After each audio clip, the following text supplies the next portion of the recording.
Queridos ouvintes, queridos irmãos, vamos hoje encerrar a leitura do 7º capítulo do livro Nas Voragens do Pecado, que, conforme estamos observando pela narração de Charles, através da capacidade psíquica extraordinária desta médium maravilhosa, tia Ivone do Amaral Pereira, que esses personagens estão realmente se envolvendo nas teias das dificuldades e que certamente terão pela frente ainda muitas existências de sofrimento e dor para conseguir a tão almejada redenção espiritual.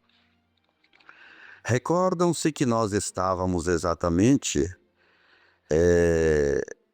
ouvindo pela narrativa de Charles, o diálogo de suas aias, das amas da rainha, aquelas damas de companhia, que começavam a fazer fuxico com o nome de Otília de Lavini com o capitão da fé, Luís de Narbonne.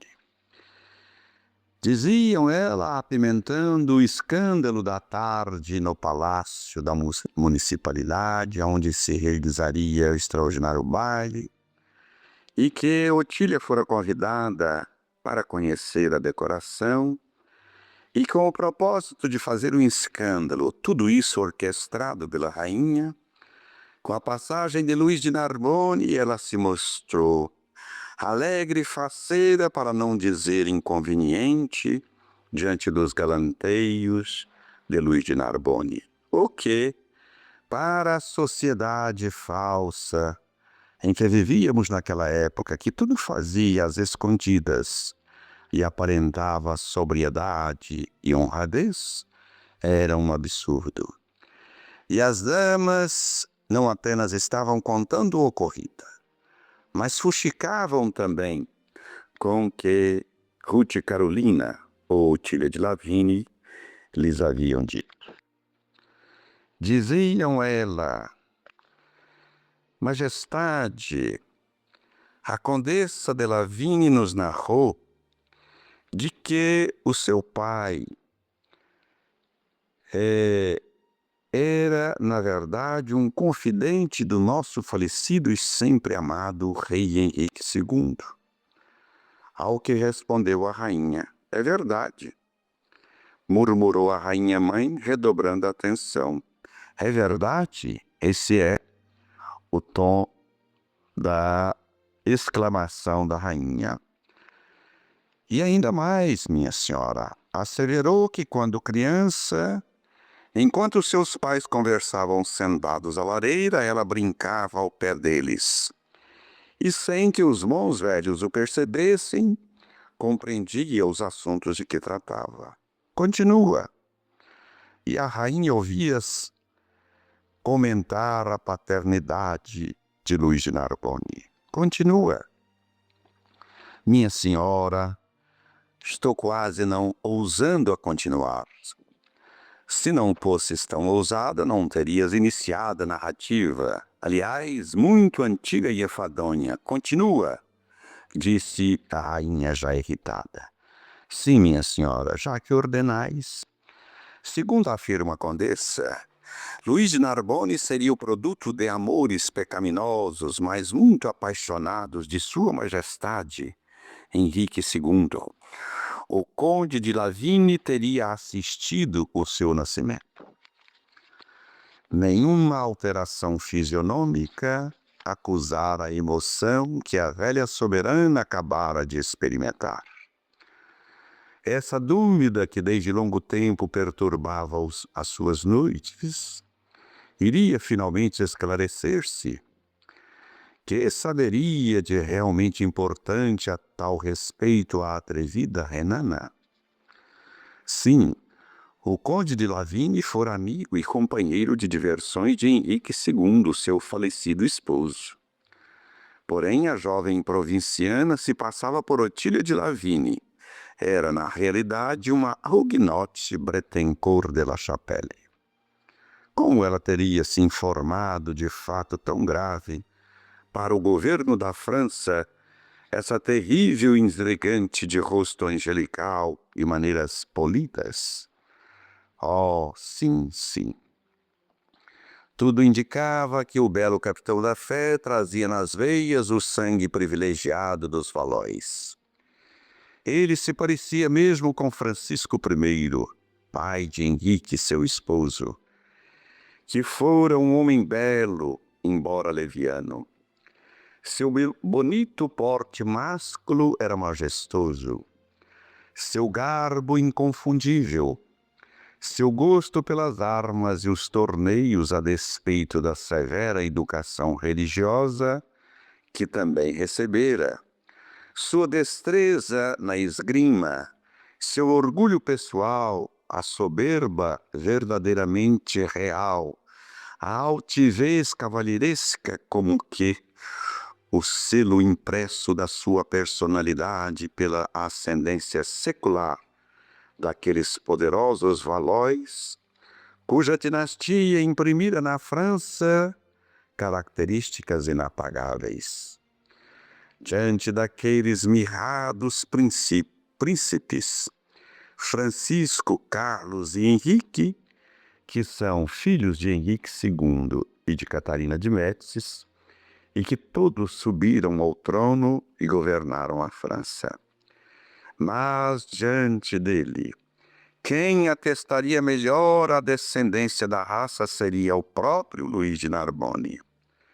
Ou seja, a rainha está conjecturando de que realmente Luís de Narbonne parecia-se geneticamente muito mais com o seu avô, Francisco I, do que com os seus 3 filhos, que eram filhos de seu esposo, que por sua vez filho direto de Henrique I.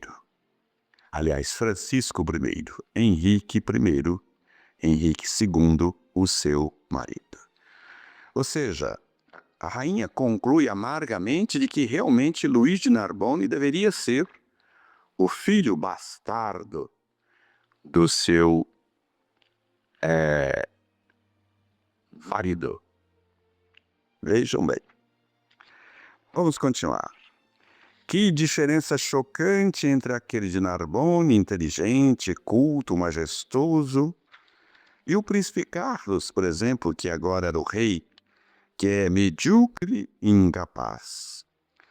Que desdouro para o trono entre aquele teólogo militar astuante de energia e capacidades, de máscula beleza e de bravura comprovada, e aquele frívolo Henrique, duque de Anjou, que desejava a morte do irmão para se apoderar do trono. Luís de Narbonne, bastardo do rei, teria necessariamente ambições. Apoiado pelo clero que o amava e nele depositava as mais sólidas esperanças, onde ele poderia chegar?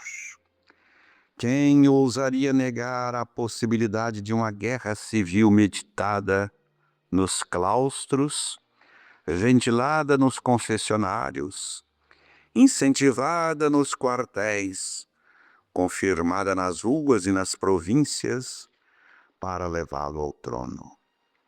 Neste mundo, onde perlustram ambiciosos de todos os graus, ingratos de todas as espécies, que será realmente impossível? Como observamos, ouvintes, a rainha queria realmente eliminar Luís de Narbonne porque ele representava um perigo sério para o trono. Já corria a boca pequena de que ele, Luís de Narbonne, o capitão da fé, o extraordinário estudante de teologia, que demonstrava, como disse bem a rainha, uma capacidade intelectual fora do comum, um homem adestrado através das lutas das armas e, portanto, um guerreiro ímpar, este homem poderia facilmente ser levado ao trono por uma revolução popular, principalmente se fosse, como seria o caso, incitado pela igreja, que dividia o poder, aliás, quase que mandava mais naquela época do que o próprio reinado, do que o próprio rei. E a rainha conjecturava com razão, porque o seu filho Carlos, que era então rei, como ela mesmo disse, era fraco de caráter, não era inteligente, era medíocre. E, na verdade, quem dominava o comando daquele reinado de França era Catarina de Médicis, que era a rainha-mãe. Sem ser a rainha coroada, mas era a rainha-mãe, ela que tudo comandava, porque seu filho era um marionete nas suas mãos. A ela convinha isso porque então ela comandava. O outro filho que deveria substituir o seu filho, já então no trono, era tão fraco quanto o primeiro. Fatalmente, pensava ela, se ela não tirasse Luís de Narbonne do caminho, ele acabaria sendo o rei de França. Continuando, disse a rainha, ouvindo sua dama turbilhões funestos de ciúme, de despeito, de odiosidade agitaram as fibras doentias daquela mulher caprichosa que não trepidaria em praticar os mais atrozes crimes para furtar-se ao incômodo de simples suposições de fatos que não existiriam senão na sua própria morbidez mental. Despediu as servas, ordenando que não aparecessem sem serem solicitadas, dirigindo-se em seguida ao oratório que, no recolhimento dos seus aposentos particulares, seria testemunha discreta, não apenas das suas orações diárias, pois essa personalidade singular fazia-se crer piedosa e devota, mas também da preparação mental dos seus crimes e perfídias contra o próximo. Dava-se frequentemente o fato de Catarina resolver uma daquelas diabólicas perfídias entre um sinal da cruz e uma oração, que indubitavelmente não chegaria ao seio da suprema divindade. Em ali chegando, pois ordenou a um pajem serviçal que jamais faltava nas antecâmeras do palácio. Traze a senhora Condessa de Lavínia ao meu oratório. Encontra-se em meus aposentos particulares. O entendimento entre a falsa Utília e sua ama foi breve, mas expressivo. Ajoelhada diante do altar, apoiando os braços sobre os veludos genuflexório e semi-ocultando o rosto entre as mãos geladas, Catarina disse a Ruth de la Chapelle, ao pressentir que a porta se abria de mansinho. Tranca a porta, condessa. Está trancada, majestade. Ajoelha-se ao pé de mim. Com satisfação e respeito eu o faço, majestade. Jura diante deste sagrado altar que só responderás a verdade sobre o que indagarei de ti, pois convinha aos interesses da maliciosa rainha insistir na suposição de que a descendente dos Huguenotes de La Chapelle preferia a Igreja de Roma à Reforma Luterana. Juro, disse Otília, ou Ruth, à frente deste altar que venero, como somente a verdade responderei a vossa majestade. Pois não nos esqueçamos de que a infeliz irmã de Carlos renegara o respeito à própria crença para melhor servir aos soezes interesses do coração, parecendo mesmo destituída de qualquer temor pela ideia de Deus. Catarina atingiu sem rodeios o alvo a que se propunha. Disse ela para a moça assustada: teus pais não eram os condes de Lavínia. E o confidente secreto e particular do nosso defunto rei e esposo era o velho conde de Lavigne. Conta-me o que sabes a respeito de suas confidências com a esposa em torno de nosso capitão. Majestade, minha amiga Otília de Lavigne era quem frequentemente narrava tudo. Ela ouvia a conversação do conde com a condessa ao pé da ladeira, enquanto fingia ler para melhor ouvir, ou brincava com as bonecas. Afirmava que seu pai considerava Luís de Narbonne perigoso ao trono da França. Que dizia Lavigne? Que Luís de Narbonne era bastardo de Henrique II. E a mãe, quem era? Oh, minha senhora, uma simples condessa. Houve, ao que parece, uma grande paixão de amor entre ambos, de pouca duração. Todavia, dado que a condessa era casada, Luís é o produto da imensa paixão que uniu aqueles dois corações. O nome da condessa, Margarida de G., falecida de desgosto e paixão um ano depois do nascimento do filho, de quem teve de se separar contra a vontade. O próprio rei entregou Luís a sua excelência o Monsieur de B., que é seu padrinho. Luís nasceu na França e não na Espanha, como afirmam alguns, pois a condessa de G era casada, como vossa majestade não ignora. Tudo mais que me disserem em torno de Narbonne será pura invenção de Monsieur, para encobrir a verdade e afastar perigos de sobre a cabeça do afilhado. O senhor de Lavigne possuía cartas do rei e da condessa, tratando Luís, as quais Otília conservava entre os papéis de família e que se acham nos arquivos do castelo, e eu sei onde se encontram. Continua, fale. A grande fortuna de Narbonne não é estranha à generosidade de seu pai. Adiante. Monsenhor, o padrinho educou o afilhado como verdadeiro filho de rei. Continua, vamos. A rainha estava aflitíssima. E continuava então Ruth, ou Otília.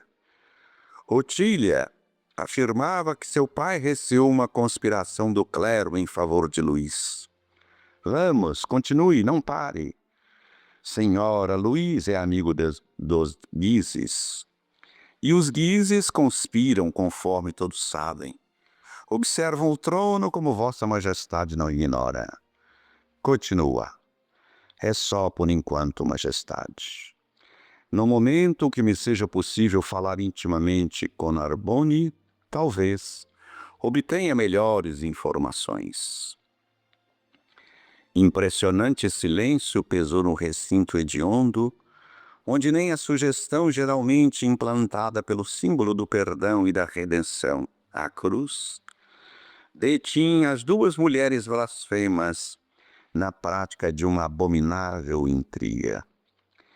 A luz vacilante das duas velas de cera que alumiavam o altar projetavam as duas sombras sinistras na parede fronteira, emprestando-lhes hediondez e pavor.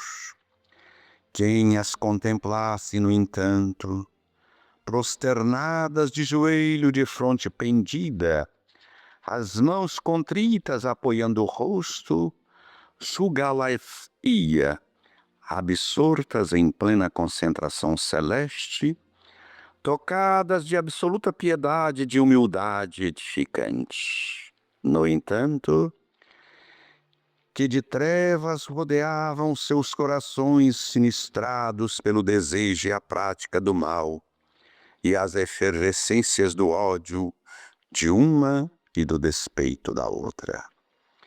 Emocionada, o coração palpitante de odiosa ansiedade, Ruth Carolina esperava o efeito da sua temerária intriga, certa de que mentia ao assim proceder, sobrepujando na malícia e no desejo de ofender as instruções da sua sombra, que ali estava a seu lado, a sua própria amiga morta, impelindo-a, inspirando-a, fortalecendo-a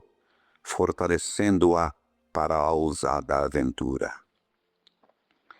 Que eu me possa retirar viva daqui, pensava ansiosa, e saberei enfrentar o que sobrevier.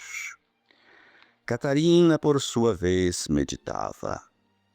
Em que meditaria aquela mente sombria e trágica? No modo mais simples de arruinar para sempre Luís de Narbonne, a quem não acreditava amigo do trono, como em realidade era, e também Ruth de La Chapelle, visto que, depositária de tal segredo e possuindo ao demais cartas comprometedoras, dali em diante seria igualmente perigosa.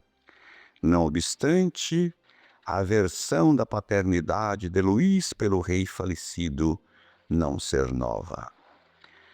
A fim de alguns minutos, exclamou a rainha, escreve a Luís de Narbonne uma carta apaixonada, queixando-se de minha severidade pelo acontecimento de hoje no palácio da municipalidade. Diz-lhe que entrarás esta noite ainda, para o retiro das irmãs franciscanas por minha ordem, onde passarás alguns dias em penitência e silício, como desagravo consciencial pelo escândalo. Entrego-te Luís de Narbonne e Ruth de La Chapelle. Faze dele o que quiseres, contanto que o faças desaparecer. Mas toda a tua arte será pouca, pois se fores descoberta estarás perdida. Age com discrição e mestria. Será necessário que todos acreditem em ti e na tua farsa, até mesmo o rei, a quem Luís é muito caro. Os caminhos para atingires a finalidade de que aspiras não serão comuns. Preparei-os, porém, esta tarde. Mas exigirão de ti uma vontade férrea.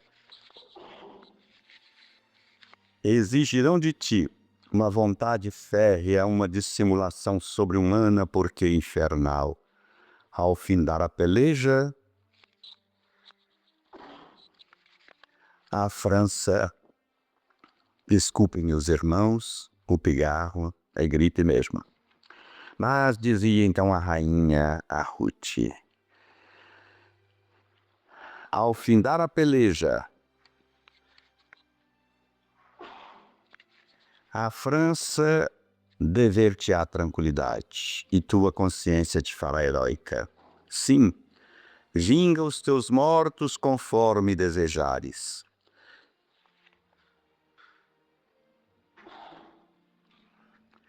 Eu não os mandei trucidar, disseste bem.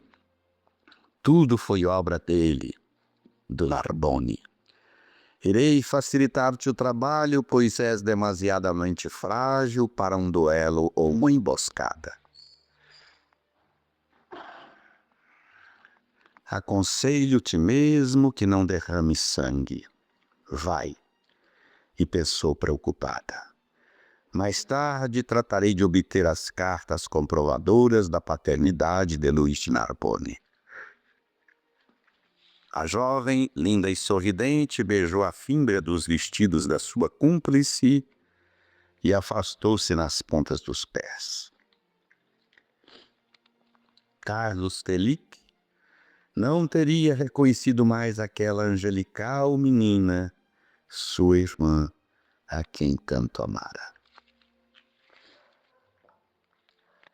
E assim, amigos ouvintes, encerramos a narrativa do 7º capítulo do livro Nas Voragens do Pecado.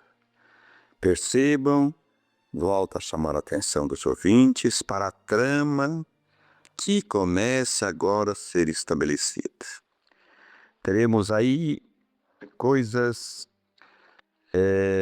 difíceis para todos os personagens dessa história que vai se desenrolar nos 3 livros que pretendemos ler para os nossos irmãos.